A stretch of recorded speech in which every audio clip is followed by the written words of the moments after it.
جتھا نکالو، اور وہ عرض کریں گے اے اللہ دوزخ کا جتھا کتنا نکالوں، حکم ہوگا ہر 1000 آدمی میں سے 999، یعنی وہ ایسا سخت وقت ہوگا کہ پیٹ والی کا پیٹ گر جائے گا اور بچہ بوڑھا ہو جائے گا، اور آپ قیامت کے دن لوگوں کو دیکھیں گے کہ وہ نشے میں ہیں، حالانکہ ان کو نشہ نہیں ہوگا، بلکہ اللہ کا عذاب اتنا سخت ہوگا جس کو دیکھ کر ان کے ہوش اڑ جائیں گے۔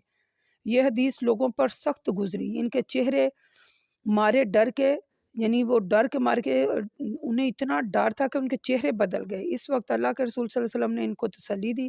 فرمایا یجوج مجوج میں سے 999، یعنی تم میں سے ایک۔ عرض کی تم لوگ حشر کے دن دوسرے لوگوں کی نسبت جو دوستی ہوں گے ایسے ہوں گے جیسے سفید بیل کے جسم پر ایک کالا بال ہوتا ہے،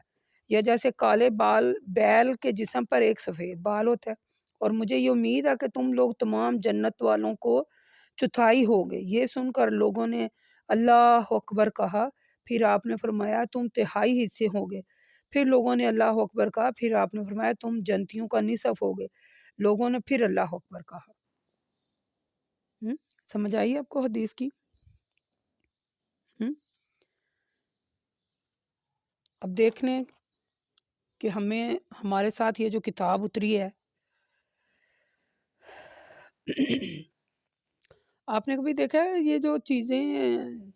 آتی ہیں، یہ جو واشنگ مشین ہوتی ہے، یا یہ جو کوکر ہے، کوئی بھی، یا موبائل ہے، کوئی بھی آپ چیز نہیں لاتے ہیں، اس کو اوپن کرتے ہیں تو اس میں سے ایک کاپی نکلتی ہے،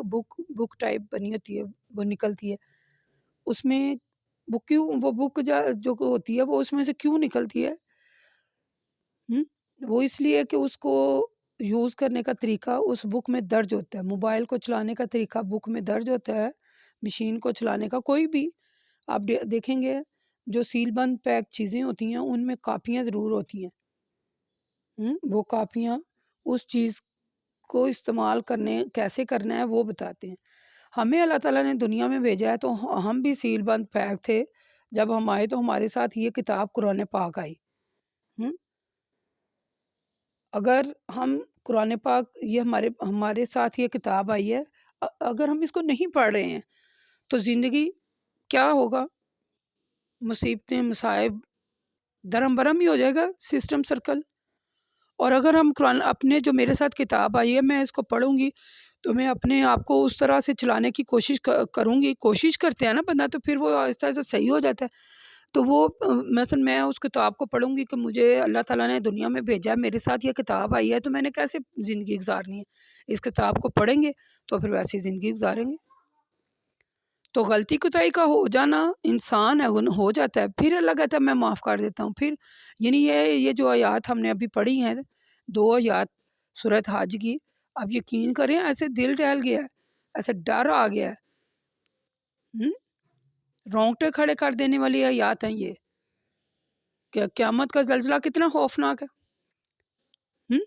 وَمِنَ النَّاسِ مَن يُجَادِلُ فِي اللَّهِ بِغَيْرِ الْعِلْمِ وَيَتَّبِعُ كُلَّ شَيْطَانٍ مُرِيدٍ كُتِبَ عَلَيْهِمْ إِنَّهُ مِن تَوَلَّهُ فَإِنَّهُ يُضِلُّ لَهُ وَيَهْدِيهِ إِلَىٰ عَذَابِ السَّعِيرِ۔ اور اے رسول بعض لوگ ایسے بھی ہیں جو بغیر علم کے اللہ کے بارے میں جھگڑتے ہیں اور ہر سرکش شیطان کی پیروی کرنے لگ جاتے ہیں، حالانکہ اس کے متعلق تو یہ لکھا گیا ہے کہ جو شخص اس کو دوست بنائے گا وہ اس دوست بنانے والے شخص کو گمراہ کر کے چھوڑ دے گا اور اسے دوزخ کے عذاب کی طرف پہنچا دے گا۔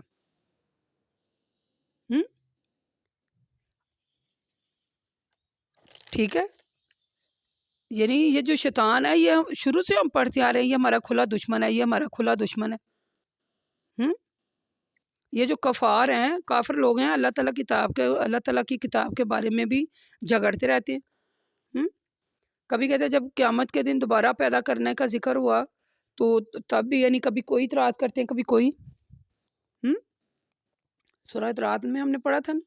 کبھی کسی بات پر جھگڑا کرتے ہیں، کبھی کسی بات پر۔ سورۃ انعام میں بھی ہم نے اس کے بارے میں پڑھا، یا ایھا الناس ان کنتم فی ریب من البعث فانا خلقناکم من تراب ثم من نطفۃ ثم من علقۃ ہے، یعنی اللہ تعالیٰ کہتے ہیں یا ایھا الناس، اے لوگو، اگر تمہیں دوبارہ زندہ ہونے کے سلسلے میں کسی قسم شک ہے، کسی بھی قسم کا شک ہے، تو اس بات پر غور کرو کہ ہم نے تم کو ابتدا سے مٹی سے پیدا کیا، پھر نطفے سے، پھر لوتھڑے سے، پھر ایک بوٹی یعنی بنایا تمہیں، تاکہ ہم تم پر اپنی قدرت کا اظہار کریں، پھر ہم جس کو چاہتے ہیں ایک وقت مقررہ تک یعنی ماں کے رحم میں ٹھہرائے رکھتے ہیں، پھر ہم تم کو بچے کی شکل میں یعنی ماں کے رحم مادہ سے باہر نکالتے ہیں، پھر تمہاری نشوونما کرتے ہیں تاکہ تم جوانی کو پہنچ جاؤ، پھر تم میں سے بعض تو بچپن یا جوانی میں ہی مر جاتے ہیں اور بعض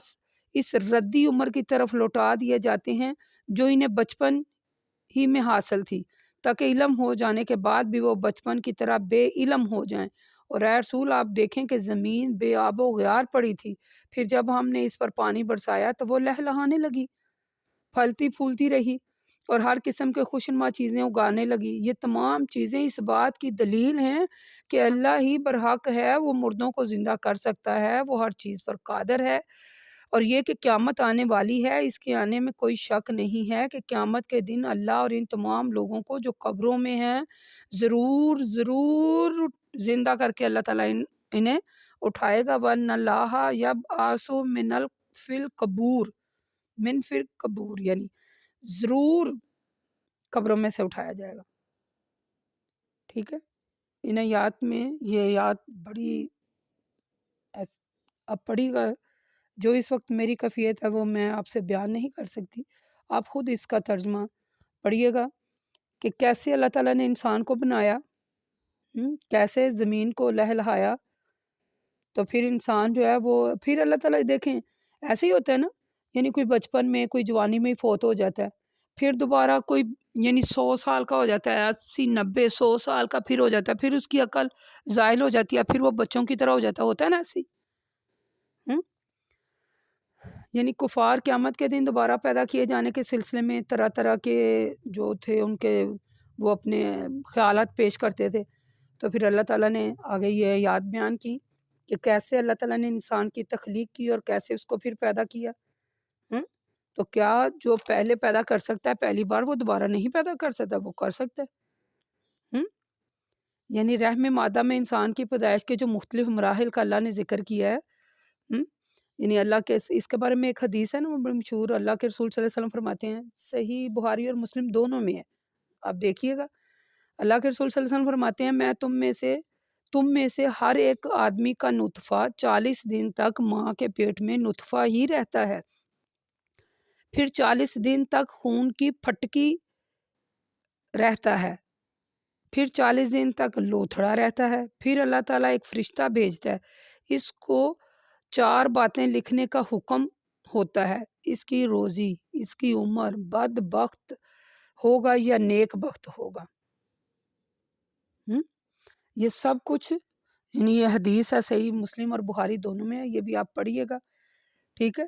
کہ اللہ تعالیٰ ایک فرشتہ مقرر کر دیتا ہے، وہ اس کا سب کچھ لکھ کر نا، اس کو حکم ہوتا ہے نا، تو وہ لکھ کر لے جاتا ہے، وہ پوچھتا ہے اسے، میرا رب یہ مرد ہوگا یا عورت، نیک بخت ہوگا یا بد بخت، اس کی روزی کتنی ہوگی، اس کی عمر کتنی ہوگی، پھر جیسا حکم ہوتا ہے اس کی عمر کیا ہے، یعنی پھر جیسا حکم ہوتا ہے ویسے اس کی ماں کے پیٹ میں لکھ دیا جاتا ہے۔ یعنی قیامت کے دن دوبارہ پیدا کیے جانے کے سلسلے میں اللہ تعالیٰ نے دوسری دلیل کے طور پر کھیتی کو پیش کیا، یعنی وہ ایک زمین ہوتی ہے بنجر ویران ہوتی ہے، اس پر اللہ تعالیٰ پانی برساتے ہیں، پھر وہ لہلہانے لگتی ہے، مختلف قسم کے پھل پھول اور چیزیں نکلتی ہیں جو ہم لوگ کھاتے ہیں، پھر اللہ کہتے ہیں کہ انہیں کسی قسم کا شک ہے،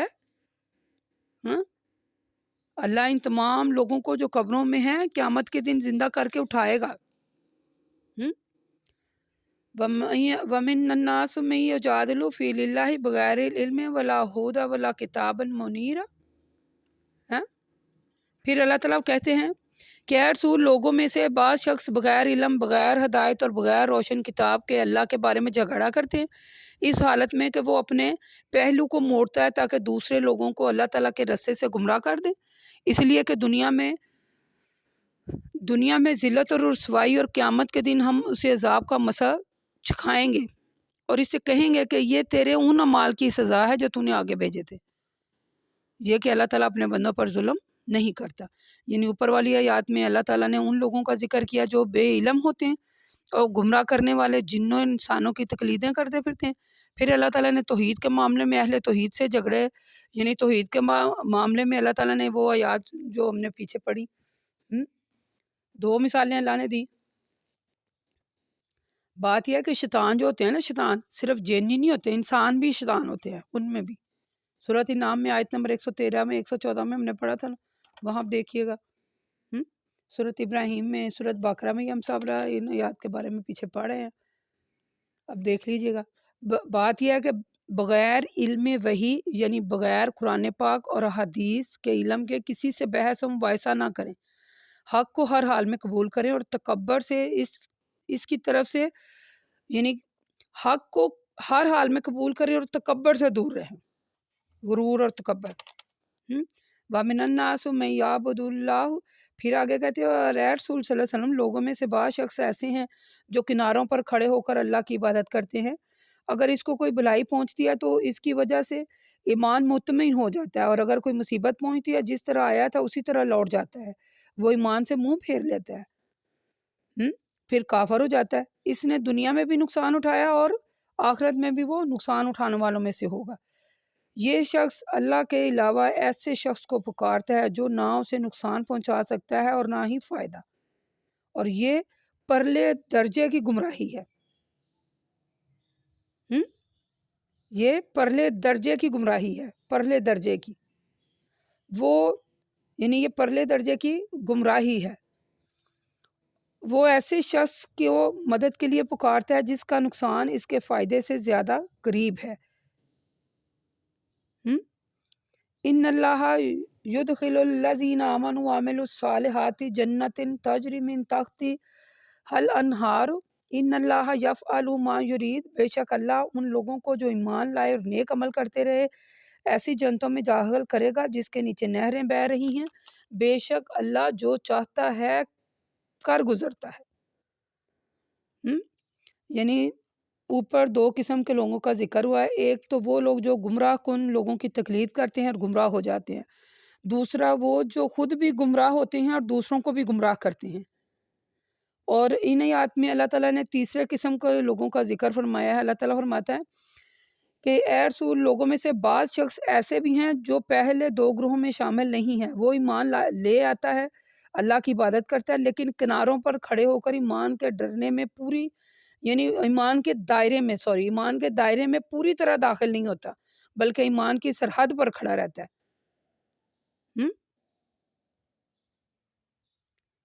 یعنی وہ سرحد پر کھڑا، یعنی کنارے پر کھڑا رہتا ہے جہاں سے کفر کی سرحد قریب ہوتی ہے، اور اگر ایمان لانے کے بعد اسے کوئی بھلائی پہنچتی ہے تو اس وجہ سے وہ مطمئن ہوتا ہے اور ایمان پر قائم رہتا ہے، اور جب اسے کوئی مصیبت پہنچتی ہے یا آزمائش میں مبتلا ہوتا ہے تو وہ جس طرح آیا تھا نا اسی طرف لوٹ جاتا ہے، یعنی ایمان کا برائے نام ہی ہوتا ہے اس میں۔ وہ کفر کے دائرے میں داخل ہونے کے لیے کوئی زیادہ مسافت طے نہیں اسے کرنی پڑتی، اگر وہ ایمان کے دائرے میں پوری طرح داخل ہو گیا تو اتنی آسانی سے کفر کی طرف مائل نہیں ہوگا۔ سمجھ آ رہی ہے آپ کو بات کی؟ ایمان لانے کے بعد یہ سمجھنا کہ ہماری آزمائش نہیں ہوگی محض دھوکہ ہے، یہ آپ کو سمجھانے کی کوشش کر رہے ہیں۔ انبیاء کی آزمائش نہیں ہوئی، نیک لوگوں کی آزمائش نہیں ہوئی۔ سورۃ بقرہ میں آیت نمبر 155 تا 157 میں ہم نے پڑھا اس کے بارے میں۔ آزمائش تو ہوگی،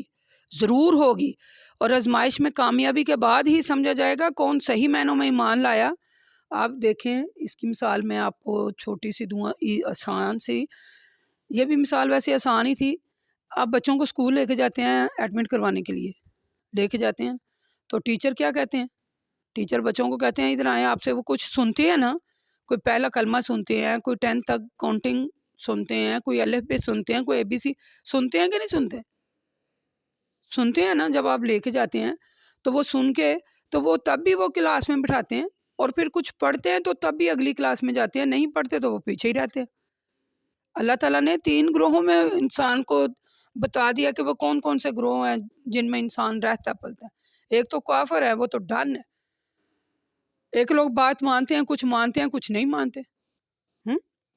اور تیسرے لوگ یہ ہیں، جب ان کو بھلائی پہنچتی ہے تو کہتے ہیں ٹھیک ہے، جب برائی پہنچتی ہے تو کہتے ہیں نہیں جی یہ ہے تو وہ ہے۔ صحیح معنوں میں ایمان لائیں، دنیا کی خاطر ایمان لانا ایمان لانے میں شمار نہیں ہوتا۔ اعمال کا دارومدار جو ہے وہ نیتوں پر ہے۔ ایک حدیث ہے، اللہ کے رسول صلی اللہ علیہ وسلم نے فرمایا، صحیح بخاری میں بھی ہے اور صحیح مسلم میں بھی ہے، دونوں میں آپ دیکھیے گا، اللہ کے رسول صلی اللہ علیہ وسلم فرماتے ہیں اعمال کا دارومدار نیتوں پر ہے، لہٰذا ہر آدمی کو وہی ملے گا جس کی اس نے نیت کی ہوگی۔